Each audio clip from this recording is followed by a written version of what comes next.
Okay, thank you very much, Honorable Chairman. I would rather say afternoon to honorable members of Parliament. This petition, I'll read it on behalf of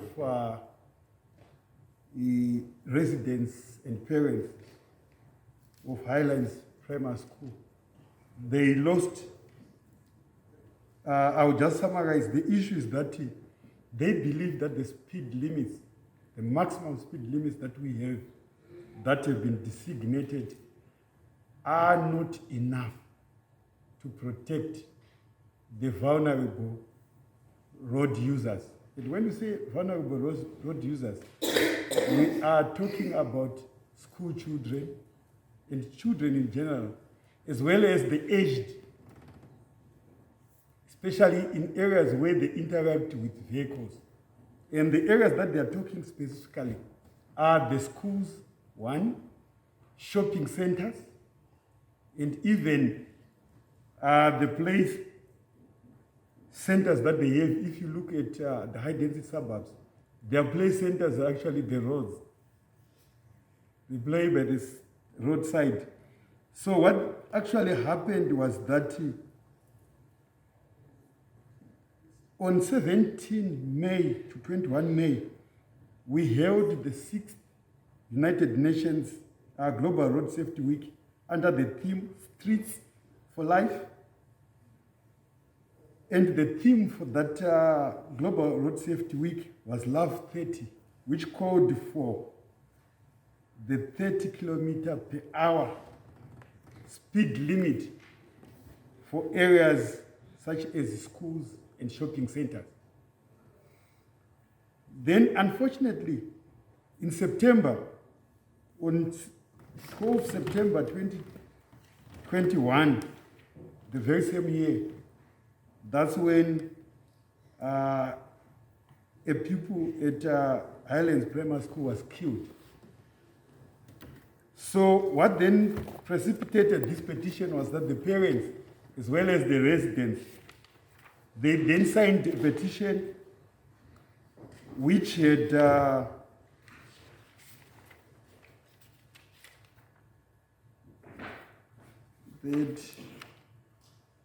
not numbered, but they have signatures which ran into hundreds by residents and parents calling for parliamentarians. They called the Ministry of Transport to do something about the speed limit. They want it reduced, not everywhere, specifically to areas like schools and shopping centers. They want it to be reduced to 30 kilometers per hour. I will refresh your mind by then saying the general speed limit in these areas currently is 60 kilometers per hour. The general speed limit in these areas is 60 kilometers per hour. And I've also become scientific in terms of, I'll show you the relationship between car speed and pedestrian injury or fatality.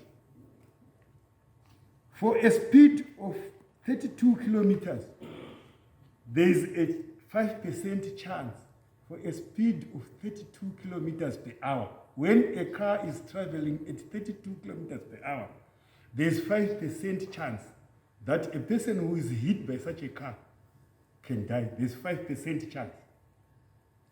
For a car traveling at 48 kilometers per hour, there is a 40% chance that the person will die. For a car traveling at 64 kilometers per hour, there is an 80% chance that the person will die. Then for 80 kilometers per hour, it's 100%. You don't expect somebody to survive when you hit him traveling at 80 kilometers per hour. That's where we are moving. That's why we are then saying 30. If 32 kilometers give us a chance of 5%, then 30 will definitely be less than 5%. And this is the best practice for countries that have reduced road crashes, speed has been a factor that they've been dealing with. And I will also give you crashes that we have had in this country involving pedestrians. I will start by 2017. We had 5,173 crashes involving, these are not deaths, the journalists, these are not deaths but crashes. 5,173 in 2017. In 2018, we had 5,979. In 2019, 3,988. In 2020, despite the lockdown, we had 3,382. In 2021, we had 4,578. And this year, I actually have the tabulations on a monthly basis. January, we had 309. February, 390. March, 297. April, 36. This one was an outlier. In April, we had 36. In May, 433. June, 460. So these are the figures. You can see the statistics. Okay, when we go on to SDG 3.6, which you look at the national vision of well-being, health and well-being, you'll find that we talk about reducing road crashes by 50% by 2030.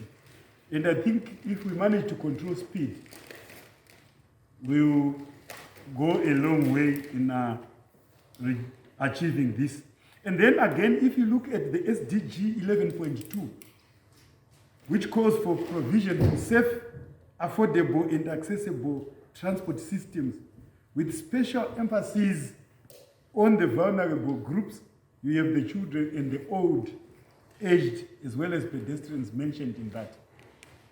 I think this highlights the necessity for us to then have a relook. And I'm only calling the parliamentarians to do something, because the kids that are going to be harmed are your kids. They are our friends' kids. They are our relatives' kids. And it's important. Other countries that have gone to two-digit numbers in terms of road crashes, Sweden and others, they have looked at speed and they have reduced the speed in those areas. We are not saying in the highway you reduce to 30, but we are only saying at schools and shopping centers.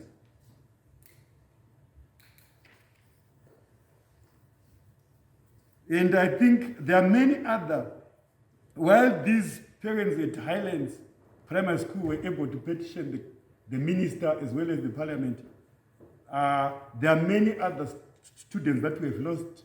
Some of you still remember what happened at Girls High. And we also have, in Murewa, we have had along the highway a number of school children being hit. At Goromons, they've also written.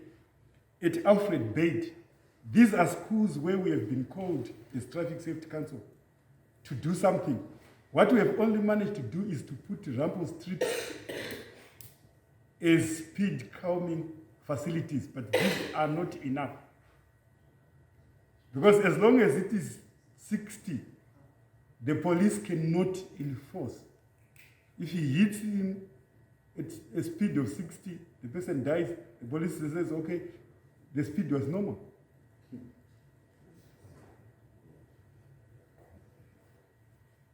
So these are the realities, honorable members of parliament. And I don't want to waste your time going into every detail, but the issue is the people are saying 30, more than 60 kilometers per hour is not adequate for the social protection of the kids. is envisaged in the National Development Strategy 1. SDG 11.2. Okay, thank you.